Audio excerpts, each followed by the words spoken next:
이사야서 42장 5절에서 13절 말씀입니다. 이사야서 42장 5절 말씀부터 13절 말씀까지 교독을 하도록 하겠습니다. 하늘을 창조하여 펴시고 땅과 그 소산을 내시며 땅 위의 백성에게 호흡을 주시며 땅에 행하는 자에게 영을 주시는 하나님 여호와께서 이같이 말씀하시되 나 여호와가 의로 너를 불렀은즉 내가 네 손을 잡아 너를 보호하며 너를 세워 백성의 언약과 이방의 빛이 되게 하리니 네가 눈먼 자들의 눈을 밝히며 갇힌 자를 감옥에서 이끌어내며 흑암에 앉은 자를 감방에서 나오게 하리라. 나는 여호와이니 이는 내 이름이라. 나는 내 영광을 다른 자에게 내 찬송을 우상에게 주지 아니하리라. 보라, 전에 예언한 일이 이미 이루어졌느니라. 이제 내가 새 일을 알리노라. 그 일이 시작되기 전에라도 너희에게 이르노라. 항해하는 자들과 바다 가운데의 만물과 섬들과 거기에 사는 사람들아, 여호와께 새 노래로 노래하며 땅 끝에서부터 찬송하라. 강야와 거기에 있는 성읍들과 게달 사람이 사는 마을들은 소리를 높이라. 셀라의 주민들은 노래하며 산꼭대기에서 즐거이 부르라. 여호와께 영광을 돌리며 섬들 중에서 그의 찬송을 전할지어다. 같이 봅니다. 여호와께서 용사같이 나가시며 전사같이 분발하여 외쳐 크게 부르시며 그 대적을 크게 치시리로다. 아멘. 찬양대 찬양 있겠습니다.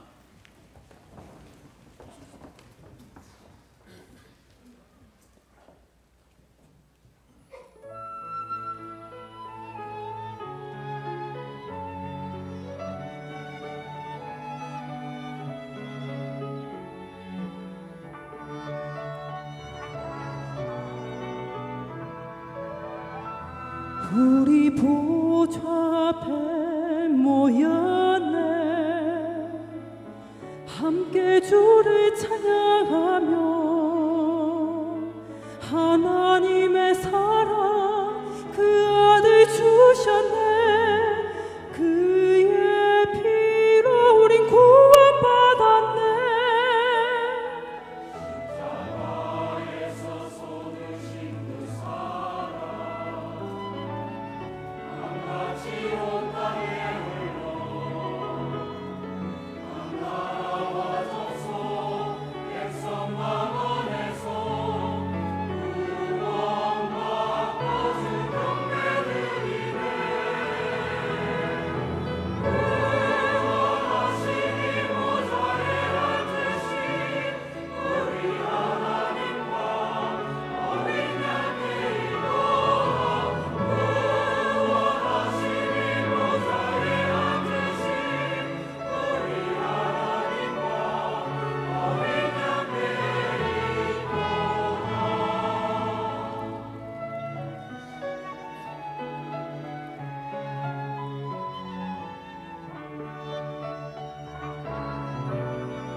감사의 박수를 하나님께 드리겠습니다. 축복을 전하겠습니다. 평안하십시오. 당신은 세계 살릴 선교사입니다. 만민을 위하여 길을 드십시다. 오늘 여러분 모두에게 보좌의 축복이 많은 시간들 되기를 주의 이름으로 축원합니다. 구원하심이 보좌에 앉으신 우리 하나님과 어린 양께 있도다 말씀했습니다. 보좌와 통하는 자리가 구원받은 하나님의 자녀들이 예배하는 이 자리입니다. 오늘 이 시간에 여러분 모든 문제들이 오히려 축복으로 누려지는 그 응답의 시간들 되기를 주의 이름으로 축원합니다. 이사야서를 일컬어서 구약의 복음서다라고 이야기를 합니다. 이미 말씀드린 적이 있습니다마는 이사야서 곳곳에서 복음이 무엇인가를 계속해서 설명하고 있는 부분들을 보여주고 있는 것입니다. 그래서 성경 이사야서 66장인데요, 총 66권인데요, 신구약 성경의 압축판이다라고 일컬을 정도로 원색적인 복음에 대한 부분들을 가장 잘 드러내고 있는 것이 바로 이사야서입니다. 그 가운데서 오늘 42장은 여호와의 종의 노래라고 해서 이사야서의 총 4편의 여호와의 종의 노래가 나오는데, 그 중에 제일 첫 번째로 나오는 것이 바로 오늘 저와 여러분 보신 42장입니다. 바로 49장에도 나오고요, 그 다음에 52장, 53장, 이사야서 총 4번에 걸쳐서 여호와의 종의 노래라고 해서 말씀이 나옵니다. 여기서 말하는 여호와의 종이라는 말은 바로 예수 그리스도를 가리키고 있습니다. 이 예수 그리스도 여호와의 종의 노래라는 것은 무엇이냐면은 예수님께서 그리스도로 오셔서 고통받는 사람들을 구원하신다라는 예언의 말씀이 바로 여호와의 종의 노래 속에 담고 있는 비밀들입니다. 그중에 특별히 오늘 읽지는 않았습니다만 1절부터 4절에 보면은 하나님의 종으로 오시는 예수님은 어떤 분이신가에 대한 부분들을 말씀하고 있고요, 또 오늘 읽은 5절부터 쭉 보시면은 그분이 오셔서 어떤 일을 하셨는가에 대한 내용들을 이야기를 하고 있는 것입니다. 특별히 1절에서 4절에 보면은 하나님의 종으로 오시는 예수님은 바로 유일하신 구원자이심을 말씀하면서 그 예수님이 오셔서 어떤 일을 하셨는가, 거기에 대한 내용들을 아주 매 절마다 자세하게 설명해 주고 있는 부분들입니다. 예수님이 이 땅에 오셔서 어떤 일을 하셨는가, 그 내용들을 알면 알수록 사실 우리가 힘을 얻게 되고 우리에게 능력이 되어지죠. 이 땅에 많은 지식들이 있습니다. 우리에게 필요한 지식이 있고 또 필요치 않는 지식도 있고요, 또 우리에게 유익함을 주는 지식도 있고 많은 지식들이 있습니다. 그런데 우리가 반드시 알아야 될 지식 중에 지식이 있다면 바로 그리스도에 대한 지식입니다. 예수님에 대해서 아는 것입니다. 그래서 솔로몬이 고백하기를 잠언서 1장 7절에 보면은 여호와를 아는 것이 지식의 근본이다 라고 말씀하고 있죠. 모든 지식의 근본은 누구냐? 여호와를 아는 것이다 말씀하고, 다시 말하면은 우리에게 있어서 가장 반드시 알아야 될 지식 중에 지식이 있다면은 하나님에 대해서 아는 것이고, 다시 말하면 그리스도에 대해서 아는 것이다 라고 말하고 있는 것입니다. 분명한 것은 우리가 그리스도께서 어떤 일을 하셨는가 알면 알수록 우리에게 힘이 되어지는데, 그 힘이 되어진다는 사실을 늘 예수님께서 이미 말씀하셨어요. 예수님을 알 때에 어떤 힘이 되어질 것인가를 예수님이 이미 우리에게 말씀하셨는데, 요한복음 14장 12절에 보면 이렇게 말씀하고 있습니다. 나를 믿는 자는 내가 하는 이 일을 그도 할 것이요 또한 나보다 더 큰 일도 하리라. 나보다 큰 일도 하리라. 그렇게 말씀하고 있습니다.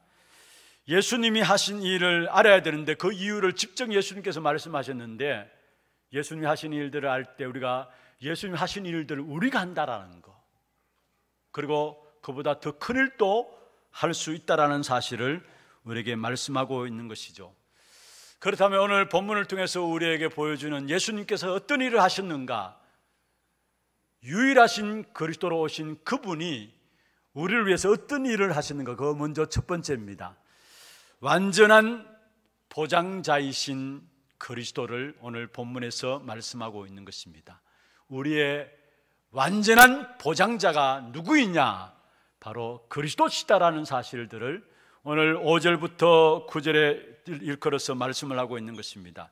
그럼 왜 주님이 우리의 완전한 보장자가 되어지시는가, 그 부분들을 한 절 한 절 너무 중요한 말씀들이기 때문에 살펴보면서 붙잡기를 원합니다. 먼저 왜 주님이 우리의 삶의 완전한 보장자가 되시는가, 5절입니다. 5절에 보면 이렇게 말씀하고 있죠. 하늘을 창조하여 펴시고 땅과 그 소산을 내시며 땅 위의 백성에게 호흡을 주시며 했습니다. 무슨 말입니까? 하늘과 땅 모든 것을 창조하시고 지금 또 그 모든 것들을 운행해 나가시는 분이 바로 우리 주님이시다라는 사실을 말하고 있어요. 그래서 5절에 하늘을 창조하고 땅과 그 소산을 내고 그리고 땅 위에 백성에게 호흡을 주신다. 호흡을 주신다 말은 지금 또 하나님께서 모든 것들을 운행해 나가신다라는 사실을 말씀해 주고 있는 것입니다. 이 사실을 진짜 우리가 믿는다면 염려할 필요 없죠. 걱정할 필요 없죠. 우리의 삶 속에 불신앙할 필요가 없는 것이죠. 아니, 천지 만물을 창조하신, 하늘과 땅을 창조하시고 우리 모든 사람을 창조하시고 동물과 짐승들, 오늘 5절에 보면은 땅에 행하는 자에게, 여기에 행하는 자, 여기는 이것을 누구를 일컫냐면은 동물들을 말합니다. 동물과 짐승들을 창조하시고 또 식물까지도 하나님께서 창조하셨다면은 우리가 그 하나님을 나의 아버지로 모시고 섬기고 있다면은 염려할 필요 없는 거 아닙니까? 걱정할 필요 없는 거 아닙니까? 불신할 필요가 없는 거 아닙니까? 그런데 많은 경우 우리가 염려하고 불신하고 걱정하는 것은 안 믿고 있다는 거예요. 오늘 이 시간에 진짜 믿음 회복하는 축복의 길을 주의 이름으로 축원합니다. 어떤 믿음을 회복해야 되느냐? 창조주 하나님이 모든 천지 만물을 창조하신 그 하나님이 나의 아버지라는 사실, 나의 아버지라는 사실. 예수님께서도 자꾸 당부하는 말씀이 무엇입니까? 너희는 무엇을 먹을까, 무엇을 마실까, 무엇을 입을까 염려하지 말라. 하나님 아버지께서 너에게 있어야 될 것을 다 아신다 했어요. 왜냐? 어떻게 아십니까? 나를 창조하신 분이시기 때문에. 천지 만물을 창조하시고 지금 또 주님이 모든 만물을 운행해 나가시는 분이시기 때문에, 그래서 나보다 더 잘 아시는 분이 바로 하나님이십니다. 그렇다면 우리의 모든 불신앙들을 오늘 이 시간에 완전히 내버리기를 주의 이름으로 축원합니다. 땅 위의 모든 생명을 주관하시는 하나님, 그 하나님이 나의 아버지 되세요. 그리고 6절에 보면 그렇게 말씀하고 있죠. 나 여호와가 의로 너를 불렀은즉 내가 내 손을 잡아 너를 보호하며 너를 세워 백성의 언약과 이방의 빛이 되게 하리니, 백성들에게는 언약이 되게 하겠고 이방인들에게는 빛이 되게 하겠다라고 말씀하고 있는데, 이것은 하나님께서 예수님에게 하신 말씀이에요. 하나님께서 예수님에게 하신 말씀인데, 오늘 본문에 보면 이렇게 말씀하고 있습니다.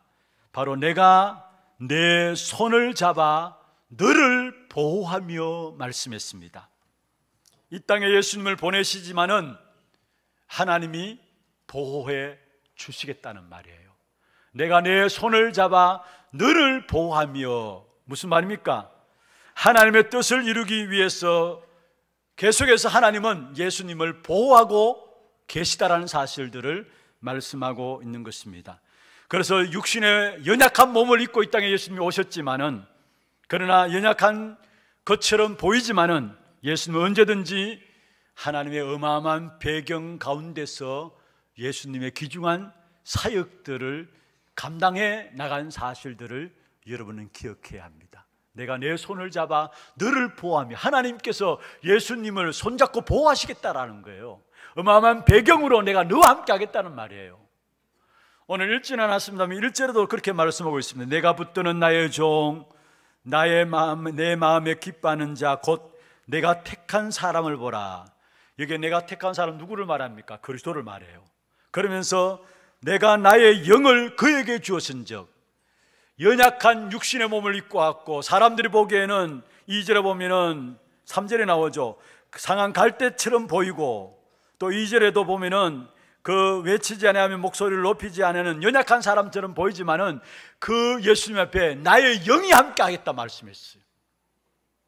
그렇습니다. 하나님께서 예수님의 모든 사역 속에 든든한 배경으로 함께 하시겠다라는 사실들을 말씀하고 있는 것입니다. 여러분, 마태복음 26장에 보면은 가룟 유다가 군대를 동원해 와서 예수님을 잡아서 넘기는 모습이 나옵니다. 가룟 유다가 군대를 데려가서 예수님을 잡으려고 하니까 그 가운데 제자 한 사람이 일어나 가지고 칼을 빼어다가 대제사장의 종 귀를 잘라버렸어요. 그때 예수님께서 칼을 집어넣어라, 칼을 가진 자는 칼로 망한다 했어요. 그런데 마태복음 26장에 보면은 그 구체적인 인물에 대한 이름이 안 나왔습니다만은 칼을 빼서 귀를 자른 사람은 베드로고요, 다른 성경에 보면은 그 귀 잘린 사람 이름이 말고입니다. 말고라는 종이에요. 그건 말고, 그 말고가 아니고 사람 이름의 말고입니다. 그 귀를 잘라버렸어요. 그때 예수님께서 칼을 집어넣어라, 칼 가진 자는 칼로 망한다 하면서, 내가 지금이라도 하나님 아버지께 12군단 더 되는 천사들을 부를 수 있도록 할 수 있는 힘이 없는 줄 아느냐 했어요. 12군단은 여러분, 한 군단이 2만 명에서 적게는 2만 명이고 많게는 4만 명 된다고 합니다. 그렇다면 대략 어림잡아 한 40만 된다고 생각합시다. 여러분, 무슨 말입니까? 수천만 천사들을 하나님께서 부릴 수 있다는 사실을 말씀하고 있는 것입니다. 여러분, 이것이 우리에게 진정한 이 비밀들이 우리에게 있어요. 믿습니까? 어마어마한 능력이 우리에게 있는 것입니다. 그래서 어떤 일이 있어도 다 양보하면서도, 다 주면서도 여러분 당당할 수 있는 것이 바로 저와 여러분이라는 사실을 기억해야 합니다. 마태복음 5장에 보면은 율법에 대한 부분을 예수님께서 이야기했어요. 38절부터 보면은 율법은 무엇입니까? 눈이 잘못하면 눈은 눈으로, 이는 이로. 그게 율법 아닙니까? 다시 말하면 여러분 입술로 거짓말을 했다, 그러면 율법에 의하면은 여러분 이빨 다 빠져야 합니다. 그만 성할 사람 아무도 없겠죠. 또 눈이 이상한 것 쳐다보고 여러분 범죄하면은 그 눈 다 뽑힙니다. 그게 율법이에요. 이는 이로. 아마 그대로 한다면 아마 여기에 애꾸눈들이, 아니 애꾸눈이 아니라 눈 없는 사람들은 정말 많을 겁니다. 그런데 눈은 눈으로 이로 이야기하면서 거기에 예수님이 이어서 말씀하신 건 너희는 어떻게 하느냐, 바로 오른뺨을 치는 자에게 왼뺨을 돌려대라 했어요. 그리고 속옷을 돌라는 사람에게 겉옷까지 주라 했고요, 오리를 가자는 자에게 함께 심려를 가라 했습니다. 무슨 말입니까? 다 주고 다 양보한다 할지라도 저와 여러분은 승리할 수밖에 없는 신분이라는 사실을 우리에게 말씀하고 있는 것입니다. 다시 말하면 하나님의 보호하심이 우리에게 약속되어 있다는 사실을 이야기하고 있는 것입니다. 여러분 잘 아는 열왕기하 6장에 보면은 엘리사 선지자를 섬기는 종 게하시가 갑자기 눈을 떠서 보니까 이스라엘 백성들을 아람 나라 군대가 완전히 둘러싸고 있어요. 그래서 이 게하시가 깜짝 놀라서 이게 큰일 났다 싶어가지고 엘리사 선지자에게 이야기하잖아요. 그때 엘리사 선지자가 기도합니다. 저 종의 눈을 열어서 보게 하옵소서. 그런데 그 게하시의 눈이 열렸는데 보니까 아람 나라 군대가 이스라엘 백성들을 둘러 진치고 있고 그 아람 나라 군대 배후에는 불말과 불병거가 동원되어 있는 부분들을 본 거예요. 여러분, 왜 하나님께서 불말과 불병거를 동원하십니까? 영적인 싸움을 싸워야 되니까. 여러분, 그렇습니다. 저와 여러분이 현장에서 영적 싸움을 싸우게 나갈 때 분명히 눈에 보이지 않지만은 불말과 불병거가 여러분을 지키시고 보호하시는 것입니다. 여러분, 우리의 모든 삶 속에 정말로 믿음의 결단을 하게 될 때에 믿음의 결단하는 그 한마디 하나님은 하늘 군대를 동원하셔서 하나님의 택한 백성들을 지키시고 보호하신다는 사실을 우리에게 말씀하고 있는 것입니다. 이 주님이 우리의 완전한 구원자이십니다. 그리고 이 완전한 구원자이신 주님으로 말미암아 우리에게 주어진 축복이 무엇입니까? 그게 바로 7절입니다. 7절 한번 보십시다. 제가 읽겠습니다. 내가 눈먼 자들의 눈을 밝히며 갇힌 자를 감옥에서 이끌어낸다. 눈먼 자의 눈을 밝힌다는 말은 그냥 우리가 육신의 눈이 아니라 영적인 눈을 뜨게 한다는 말이죠. 또 갇힌 자를 감옥에서 이끌어낸다라고 말씀했습니다. 여러분, 구원이란 무엇입니까? 교회 가는 것이 구원이 아니에요. 여러분, 열심히 신앙생활을 헌금하고 그게 구원이 아니에요. 그거는 구원받은 자의 당연히 따라와야 하는 삶이고요. 구원이 무엇입니까? 갇힌 데서 해방받는 거예요. 그럼 우리는 어디에서 갇혔습니까? 모든 인생은 태어날 때부터 사단의 운명 속에 갇혀서 태어나요. 그래서 시간 가면 갈수록 악한 사단의 속에서 결국은 더욱더 눌려서 살아가고요. 모든 인생이 사도행전 10장 38절에 있는 말씀처럼 눌려서 살아가는 것, 마귀에게 눌려서 살아가는 것입니다. 시간 가면 갈수록 그 어떤 인생도 운명과 저주와 재앙에서 벗어날 수 없고 묶여서 살아가는 것입니다.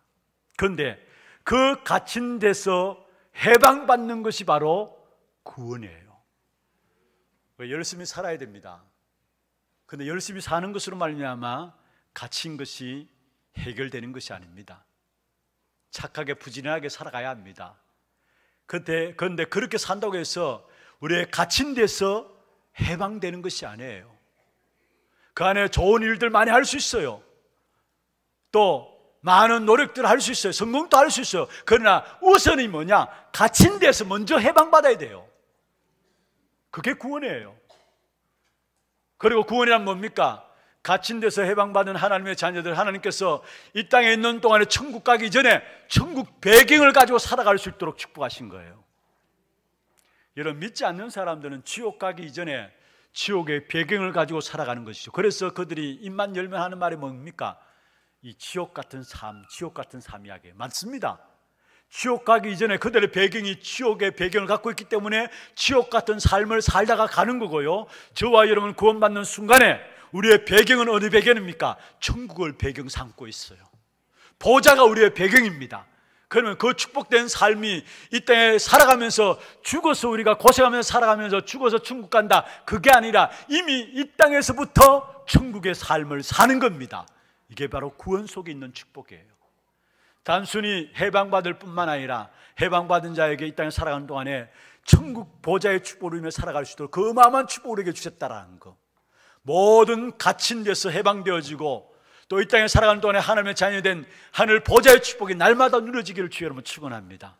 그래서 로마서 8장 2절에 말씀하고 있습니다. 죄와 사망의 법에서 너를 해방하였습니다 말씀했습니다. 우리에게 가장 먼저 일어나야 될 부분들이 있다면 구원받아야 될 부분들입니다. 열심히 사는 거 중요해요. 부진하게 사는 거 중요합니다. 그러나 먼저 우선으로 일어나야 될 부분들이 있다면 구원받아야 된다는 거. 육신의 질병 가운데 많은 분들이 있잖아요. 물론 육신의 질병 가지고 기도해야 합니다. 그러나 중요한 것은요, 영적인 부분 속에서 갇힌 부분에서 빠져나오면 어떤 면에서 육신의 질병도 쉽게 치유받을 수 있는 문제들이 너무 많아요. 많은 경우 영적으로 갇혀 있어서 그 속에 육신의 모든 질병 가운데 살아가는 사람들이 의외로 많이 있습니다. 그래서 정말로 여러분이 영적으로 갇힌 데서 해방되어질 때 여러분 육신의 병 치유되어지는 일들이 쉽게 일어날 수 있다는 사실. 그렇다면 이 응답을 주시는 분이 누구시냐 이 말입니다.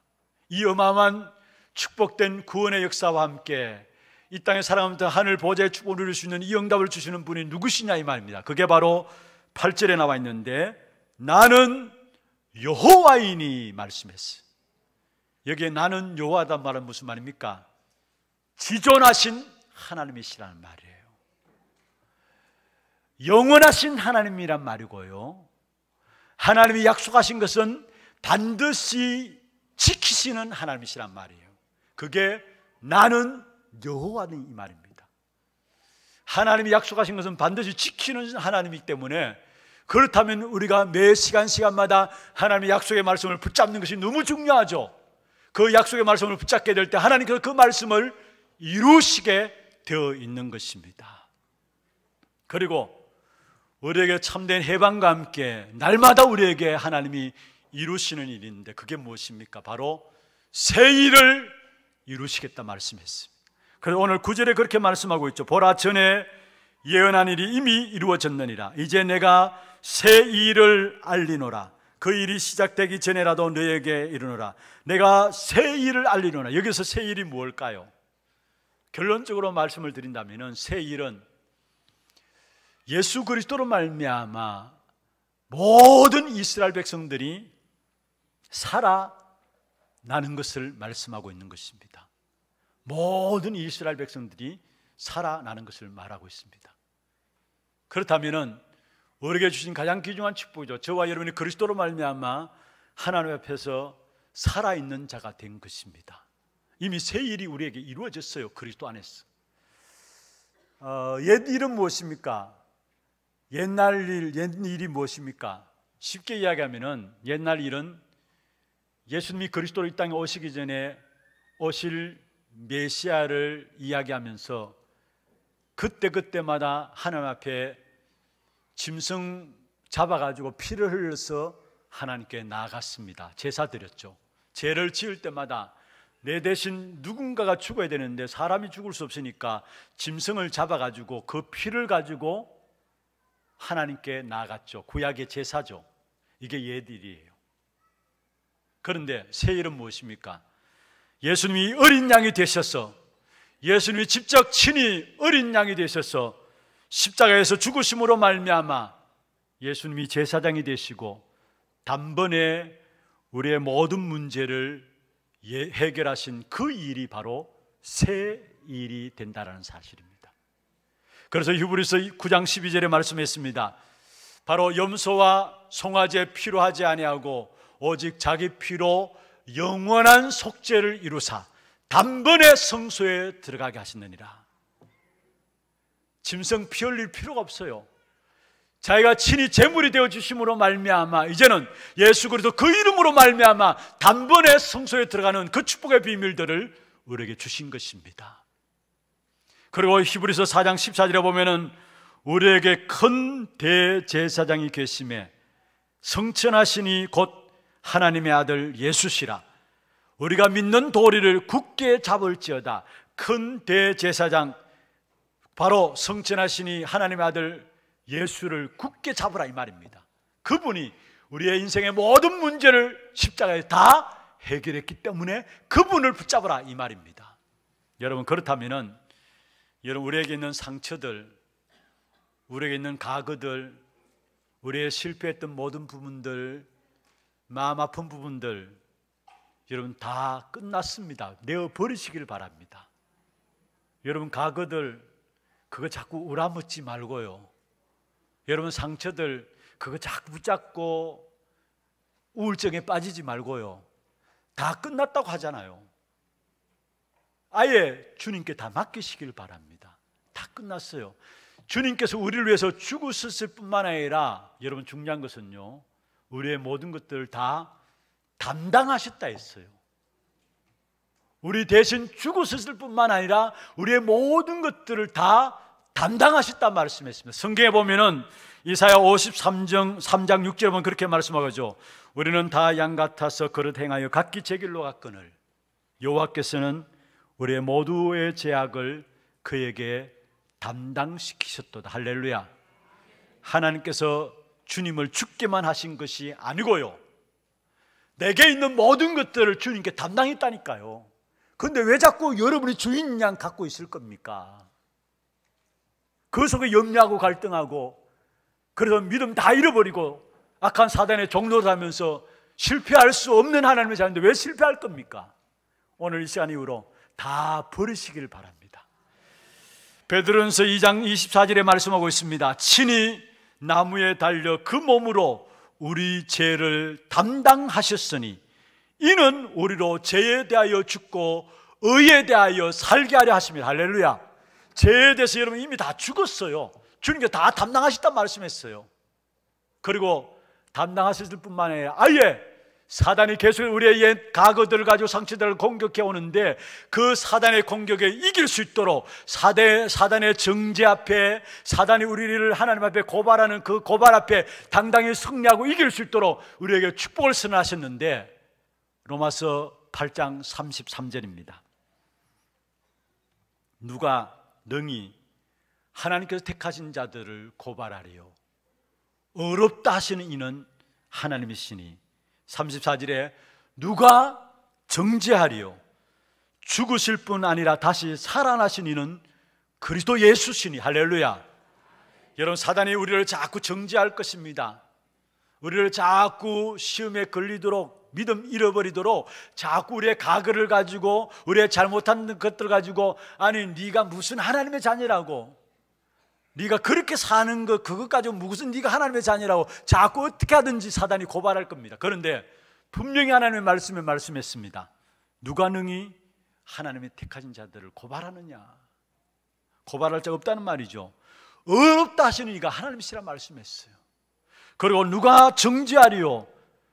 죽으실 뿐만 아니라 다시 살아나신 이가 그리스도 예수다 했습니다. 여러분, 사단의 정죄 앞에, 악한 사단 마귀의 정죄 앞에 당당함으로 나아가기를 주의 이름으로 축원합니다.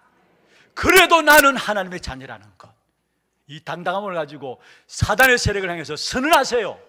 누가 나를 고발하느냐? 누가 나를 정죄하느냐? 아무도 나를 고발할 자 없고 정죄할 자 없다라는 것, 이거 가지고 나가시기를 바랍니다. 여러분 앞에 사단이 벌벌 떠는 그런 역사가 여러분 걸음걸음마다 나타나기를 주의 이름으로 축원합니다. 그리스도께서 우리의 생명을 주관하고 계시고요, 그리고 우리의 배경이 되어주시고 우리를 해방시키시고, 그리고 우리에게 어마어마한 축복된 역사 가운데서 날마다 새로운 응답들을 누릴 수 있도록 그리스도 안에서 살아나도록 하나님께서 우리에게 새 일을 허락하셨어요. 이번 한 주간에 이 약속 붙잡고 여러분 정말로 그리스도를 최고로 누리는 그 한 주간 되기를 주의 이름으로 축원합니다. 두 번째입니다. 절대적인 세계복음화의 주관자가 바로 하나님이십니다. 보좌에 계시면서 주님께서 지금 또 세계복음화를 이루고 가고 계세요. 마가복음 16장 19절 20절에 나오는 말씀이 그 말씀이죠. 부활하셔서 성천하신 주님이 제자리에 나가서 복음을 전하는데 주께서 함께 역사하셨다 말씀했어요. 무슨 말입니까? 보좌에 앉은 주님이 지금 또 절대적인 역사로 세계복음화를 주관하고 계시다라는 것. 오늘 본문의 10절부터 13절에도 그 말씀을 하고 있는 것입니다. 먼저 10절에 보면 사람들을 부르시는 분으로 나오죠. 10절에 보면 항해하는 자들과 바다 가운데 만물과 섬들과, 이 섬들은 바다에 있는 섬들 말하는 것이 아니고요, 사람들을 말해요. 섬들과 거기에 사는 사람들아, 여호와께 새 노래로 노래하며 땅끝에서부터 찬송하라. 무슨 말입니까? 여러분, 이 말은 어떤 사람이든지 누구든지 다 오라는 말씀입니다. 유대인들은 선민 사상이 각인되어 있어서 이 말씀에 대한 부분들을 전혀 이해할 수가 없는 것이죠. 아주 유대인들은 어떤 면에서 이 선민 사상이 완전히 각인되어 있어요. 이사야서에 보면은 바로 모든 민족을 향한, 열방을 향한, 237을 향한 하나님의 복음이 증거되어야 될 부분들을 계속해서 말씀하고 있어요. 그런데 유대인들은 이 부분에 대한 눈들이 열려지지 않는 것입니다. 그런데 하나님은 처음부터 하나님의 계획과 뜻이 있다면 열방을 살리는 겁니다. 237을 살리는 겁니다. 그래서 아브라함을 부르셔서 뭐라 했습니까? 3절에 보면 너로 말미암아 천하 만민이 복을 받게 하겠다 말씀했습니다. 처음부터 아브라함을 부르셔서 열방을 살릴 계획 가운데 부르셨다라는 사실이에요. 사도행전 11장 1절에서 18절에 보면 유대인들이 얼마나 그들 속에 깊이 저주가 선민 사상이 각인되어 있었던 것인가를 우리에게 보여주는 내용입니다. 잘 아시잖아요, 여러분. 예루살렘 교회, 그게 베드로가 이방인 고넬료의 집에 들어가서 하나님 준비한 사람이었기 때문에 세례를 주고 같이 식사를 했어요. 그 사건 이후에 예루살렘 교회에서 이야기가 되어지기를 어떤 이야기가 나왔느냐, 아니 어떻게 할례 받은 사람이 할례 받지 못한 무할례자의 집에 들어가서 같이 밥을 먹고 같이 함께 할 수 있느냐. 여러분, 어떤 면에서 할례다 무할례다 그 말 자체가 이들이 제대로 하나님의 계획을 못 봤단 말이죠. 그런데 거기에 베드로조차도 아니 이게 하나님께서 말씀하신 사도행전 1장 8절의 성취가 아니냐 이렇게 나오면 될 것인데 베드로조차도 머뭇머뭇한 부분들을 보게 돼요. 그런데 베드로가 어떤 사람이었습니까? 이미 오래전에 예수님께서 부르신 제자입니다. 그리고 베드로 가장 중요한 신앙의 고백을 한 사람 아닙니까? 주는 그리스도시요 살아계신 하나님의 아들이심을 고백한 사람이에요. 그리고 이 베드로 주님과 함께 동행하면서 제자 훈련 받았던 사람이고요, 그냥 이렇게 다른 사람 통해서 들은 것이 아니라 주님과 함께 동행하면서 제자 훈련 받았던 사람이에요. 그리고 사도행전에 보면은 현장에 일어나는 생명 역사들을 보았던 사람이고요, 그리고 종교법정에서 문중들이 모여있는 그 종교법정에서 유일성에 대한 복음에 대한 비밀을 고백한 사람 아닙니까? 천하 사람 중에 구원 얻을 만한 다른 이름을 우리에게 주신 적이 없다라고 사도행전 4장 12절 유일성에 대한 복음의 역사들을 고백한 사람이에요. 그리고 6장, 7장, 8장, 그 다음에 9장에도 대전도자 사울이 바울로 돌아오는 모습과 10장에 이방인 고넬료가 갈급한 마음으로 준비된 사람이었다가 신발을 벗고 뛰어나가지고 자기 세례받고 다 안 사람이었어요. 그런데도 그들 속에 깊이 각인되어 있는 것이 뭐냐? 유대 선민 사상. 예루살렘 교회도 마찬가지고 베드로조차도 마찬가지예요. 이게 어떤 면에서 저주처럼 그들이 각인되어 있는 거예요. 여러분, 우리가 계속해서 복음을 받아야 되고 복음 속에 들어가야 될 이유가 뭡니까? 우리에게 깊이 드러나지 않는 각인된 것이 있어요. 예틀들이 있어요. 그게 갱신되어져야 돼요. 세계 복음할 수 있는 그릇들로 바뀌어져야 돼요. 여러분, 전통 고집하지 마십시다. 어떤 면으로 교회 역사들 고집하지 마십시다. 그게 세계 복음할 수 있는 그릇들로 바뀌어지면 너무나 중요한 발판이 되어지지만은, 그러나 그걸 우리가 가지고 고집한다면은 오히려 그것 때문에 하나님의 인도를 못 볼 수 있다는 사실이에요. 물론 50주년 감사한 일입니다. 하나님께서 응답 가운데 우리 교회를 인도해 주셨어요. 그리고 앞으로도 하나님께서 우리 교회를 50주년 이후에 계속 하나님께서 세계복음화를 교회이기 때문에 인도하실 것입니다. 그러나 하나님의 인도하심을 따라 순간순간 말씀 앞에서 우리 자신들이 갱신하고 바꾸어져야 돼요. 옛날 것을 고집하고 있고 전통을 고집할 것이 아니라 날마다 말씀 앞에 세계복음화의 그릇들로 우리 자신들이 갱신되어져야 되는 것입니다. 주님이 쓰시기에 합당한 그릇들로 준비되어져야 되는 것입니다. 왜 237 선교센터를 놓고 기도하느냐? 오늘 여러분 한 주간 기도하면서 마음의 중심을 놓고 기도하고 인도받아왔잖아요. 왜 237 선교센터를 위해서 기도하느냐? 헌금하느냐? 여러 이유들이 있지만 가장 큰 이유가 뭐냐? 여러분, 예틀들을 깨트리고 세계복음화할 수 있는 세트를 만드는 그릇들로 237 센터에서 만들어 가겠다는 거예요. 세계 전 제자들 부르고 인재들 불러가지고 그 예틀들을 깨트려버리고 세계복음화할 수 있는 그릇들, 세틀들로 하나님께서 만들어 가시는 이 일에 훈련되어지는 그 센터로 세우시겠다라는 거예요. 여러분 정말 중심을 다해서 함께 기도하시고 함께 인도받는 여러분 되기를 바랍니다. 하나님의 영은 처음부터 세계복음화입니다. 모든 사람들이 하나님께 나와서 구원받기를 원하고 있어요. 오늘 11절에도 그렇게 말씀하고 있죠. 강야와 거기에 있는 성읍들과 게달 사람이, 여기 게달 사람은 이스마엘의 후손입니다. 여러분 이스마엘 누군가 알죠? 어떤 사람인가 알잖아요. 그리고 또 그 다음에 나오는 셀라의 주민들은, 여기 셀라는 에서의 후손들입니다. 에서의 후손들. 무슨 말입니까? 하나님의 뜻은 모든 사람들이 그리스도로 말미암아 구원받기를 원한다라는 거. 이게 하나님의 뜻이에요. 하나님의 마음이에요. 예수님께서 성전 청결 작업을 한 사건이 두 번 있었어요. 예수님의 사역 초창기에 있었고 사역 말기에 있었어요. 성전에서 장사하는 사람들 채찍을 들어서 화를 내면서 상을 뒤엎으시면서 쫓아내셨어요. 왜 그런 줄 아십니까? 장사하는 것이 나빠서 그런 것이 아니라 그게 목적이 있는 게 아니에요. 그곳이 이방인의 뜰이었어요. 하나님의 마음이 있는 곳이었어요. 하나님의 마음이 있는 것이었어요. 그곳에 그들이 다 차지하고 이방인들이 들어올 수 있는 자리가 없기 때문에 예수님께서 그 현장들을 뒤엎어버린 사실들을 우리에게 말씀하고 있는 것입니다.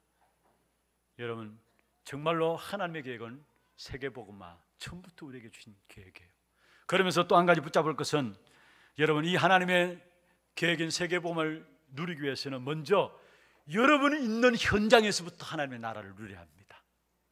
내가 있는 현장에서부터 하나님의 나라를 누려야 합니다. 12절 보십시다. 여호와께 영광을 돌리며 섬들 중에서 그의 찬송을 전할지어다. 아까 말씀드렸던 것처럼 여기 말한 섬들은 사람들을 말하죠. 우리가 전도할 때 그냥 전도가 아니고 사람을 교회에 데리고 오는 것, 그게 전도가 아니라, 전도라는 것은, 진짜 전도는 사람들이 사는 삶의 현장을 하나님의 나라로 바꾸는 것을 가지고 전도다라고 이야기를 하고 있습니다. 하나님의 나라의 역사를 누리면서 살아야 할 그 현장에서 제대로 승리하는 것입니다. 그래서 우리가 기도할 건 딴 것 없습니다. 하나님의 나라가 이 땅에 임하도록. 예수님께서 제자들이 무엇을 위해서 기도할까요? 물었을 때 가르쳤잖아요. 하나님의 나라가 임하도록 기도하라. 여러분 그 기도하세요. 우리의 가정에 하나님의 나라가 임하게 하옵소서. 우리의 산업에 하나님의 나라가 임하게 하시고 우리의 자녀 현장에 하나님의 나라가 임하게 하옵소서. 그 기도하세요. 왜냐? 우리의 현장이 사도행전 13장, 16장, 19장에 미신과 점술과 우상의 현장이기 때문에 그렇습니다. 그래서 그 현장에 하나님의 나라가 임해야 됩니다. 그 미신과 점술과 우상의 현장 속에서도 돈 벌 수 있고 성공할 수 있습니다. 그런데 그게 진짜 돈 버는 겁니까? 그게 진짜 성공입니까? 아니잖아요. 그래서 빠져나와야 되는 거예요. 그래서 우리가 기도할 것은 정말로 내 있는 모든 삶의 현장에 나로 말미암아 하나님의 나라가 임하게 하옵소서. 그 일을 위해서 나가게 될 때 하나님 우리에게 어떤 핍박이 있다 할지라도 승리할 것을 말씀했습니다. 그게 바로 13절입니다. 한번 보십시다. 13절 같이 한번 읽어보십시다. 여호와께서 용사같이 나가시며 전사같이 분발하여 외쳐 크게 부르시며 그 대적을 크게 치시리로다. 할렐루야. 우리가 하나님의 나라를 이루기 위해서 나가게 될 때 하나님께서 대신 영적인 싸움을 싸운다라는 사실이에요. 핍박하는 자들이 있을 겁니다. 그런데 그 핍박하는 자들, 그 핍박을 해결하는 것은 하나님의 소관이에요. 여러분을 원수로 여기는 자들이 있을 것입니다. 왜? 복음 가지고 있기 때문에. 성경에도 말씀하고 있잖아요. 원수가 자기 집안 사람이라 얘기했잖아요. 원수처럼 여기는 사람이 있을 것입니다. 그것에 대해서 여러분 싸우지 마시고 그 원수 갚는 것은 하나님의 소관입니다. 핍박도 하나님 해결하는 것은 하나님의 소관입니다. 핍박당하면 당하십시오. 원수로 여겨짐을 당하면 당하십시오. 그걸 해결하는 것은 바로 하나님의 속 안에 있다는 사실이에요. 여러분, 마태복음 10장 보면은 제자들 내어 보내시면서 뭐라고 말씀하시느냐? 내가 너희를 보냄이 양을 이리 가운데 보낸 것 같다 했습니다. 무슨 말입니까? 내가 알고 있으니까 걱정하지 말라는 겁니다. 그렇습니다. 여러분 모든 걸음걸음을 하나님께서 알고 계십니다. 그리고 여러분이 승리할 수 있도록 여러분 모든 걸음걸음 속에 하나님께서 하늘 군대를 동원하셔서 여러분 대신 싸우시는 것입니다. 그리고 여러분 통해서 하나님 나라의 축복을 이며 그 축복된 응답을 가지고 세계 복음화할 수 있도록 여러분을 축복하실 것입니다. 말씀을 맺겠습니다. 오늘 제목이 이제 내가 새 일을 알리노라 했습니다. 여기에 새 일은 그리스도로 말미암아 우리 모두가 살아나는 것을 말씀하고 있습니다. 여러분, 그리스도께서 생명으로 빛으로 오셨죠. 생명으로 빛으로 오셨습니다. 그 그리스도를 내가 영접하고 모셔드릴 때에 내 안에 그리스도의 생명 빛이 거하고요, 나가는 모든 현장 속에 빛의 능력이 나타나게 되어 있습니다. 이게 마태복음 5장에 나오는 너희는 세상의 소금이다, 너희는 세상의 빛이다 그 말이에요. 너희는 세상의 빛이다 이 말은 너희가 노력해서 빛을 나타내라 이 말이 아닙니다. 노력해서 빛으로 살아라 그 말이 아닙니다. 내 안에 생명이신 그리스도, 빛이신 그리스도가 함께 하시기 때문에 나가는 모든 걸음 속에 정말 그리스도 묵상하고 집중하게 될 때 빛의 능력이 나로 말미암아 현장에 나타납니다. 이 축복된 응답이 이번 한 주 여러분 모든 현장에서 체험되기를 주의 이름으로 축원합니다. 우리 같이 한음 손을 한번 기도하십시다. 모든 만물의 주관자 되시는 그 하나님의 역사들이 우리의 현장에서 누려지게 하시고 지금도 237 나라를 살리는 그 응답이 우리 현장 속에 확인되어질 수 있도록 역사하여 주옵소서. 정말 이 땅에 살아온 동안에 구원받은 하나님의 자녀로서 다른 그 어떤 지식보다도 예수가 그리스도 되신 이 영적 지식에 눈이 열려짐으로 참된 승리의 축복 누리게 하시고 특별히 우리의 모든 걸음걸음마다 빛의 능력이 나타나는 한 주간 될 수 있도록 그리스도께 집중하는 한 주간 되도록 역사하여 주옵소서 기도하시고요. 또 특별히 이번 주간 부정한 종이 내일부터 시작해서 10월 12일까지 남미 5개 나라의 순회 사역에 들어가게 됩니다. 여러분이 파송하는 겁니다. 또 28일 토요일부터 10월 5일까지는 우리 방글라데시 팀 박래희 목사님, 이미자 전도사님, 또 박정은 우리 렘넌트 같이 팀이 되어서 집중훈련에 들어갑니다. 모두가 여러분이 파송하는 것입니다. 이분들 걸음걸음마다 빛의 능력이 드러나는 귀한 시간들 될 수 있도록 주님 축복하여 주옵소서 기도하시고 특별히 교회 안에 영적으로 정신적으로 육신적으로 어려움당하는 모든 분들이 이 빛의 능력 가지고 회복되어지는 귀한 증거 누릴 수 있도록 역사하여 주옵소서. 같이 한 음성으로 짧게 하는 1분 정도만 기도하겠습니다. 전능하신 하나님 아버지 감사합니다. 오늘도 하나님의 은혜 가운데서 주의 종들을 불러주시고 내가 이제 새 일을 알리노라 말씀하신 아버지, 그리스도로 말미암아 생명 되신 그리스도, 빛이신 그리스도가 내 안에 있음을 알게 하시고 그리스도께 집중함으로 모든 만물의 주관자가 되시며 세계복음화 역사를 이루고 하시는 그 하나님의 축복된 역사를 체험하는 귀한 한 주간 될 수 있도록 도와주시고 선교 현장에도 이 응답이 있게 해주시며 우리의 모든 연약한 질병 있는 자들에게도 이 빛의 능력이 체험되어지고 누려지는 한 주간 될 수 있도록 주께서 역사하여 주옵소서. 살아계신 주 예수 그리스도 이름으로 감사하며 기도드리옵나이다. 아멘. 지금은 우리 인생의 모든 문제를 해결하신 예수 그리스도의 은혜와 하나님 아버지의 말로 닿을 수 없는 사랑하심과 성령님의 내주인도 역사 충만하심이 우리의 모든 현장에서 빛의 능력이 있는 귀한 축복을 누릴 귀한 사랑하는 죄종들 머리 위에와 이들의 가정과 산업과 자녀손들 위해 모든 지교회와 선교지와 몸된 교회 위에 지금부터 영원토록 항상 함께 있을지어다. 아멘.